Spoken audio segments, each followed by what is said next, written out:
చివరికి ఏతావాత ఏమర్థమైంది?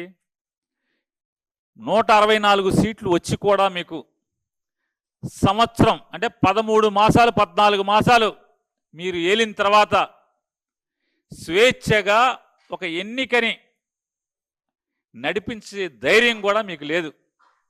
అంటే ప్రజలు ఆల్రెడీ తిరుగుబాటు చేసేస్తున్నారు, ప్రజలు తిరగబడుతున్నారు అనేది మీకు అర్థమైంది. కాబట్టి ఇంత అంటే 13 మాసాలకే 14 మాసాలకే ప్రజలు కాల్చి వాత పెట్టింది మిగతా ప్రజలందరూ కూడా తెలిసిపోతే, పులివెందుల్లో అలాగే ఒంటిమిట్టలో ప్రజలకు బాగా కాల్చి వాత పెట్టారు ఈ కూటమి ప్రభుత్వానికి. 164 కూటమి ఏముందిలే పాపం, వాళ్ళు ఇద్దరు డమ్మీలే కదా చంద్రబాబు నాయుడు తెలుగుదేశం ప్రభుత్వానికి.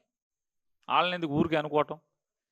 తిట్లు తీస్తే మాతో తిట్లు తిట్టించడానికి పక్కన, లేకపోతే జనం తిట్లు తిట్టడానికి పక్కన వాళ్ళని కలుపుకోవటం తప్పితే ఇందులో పాపాలు వాళ్ళకేముంటుంది?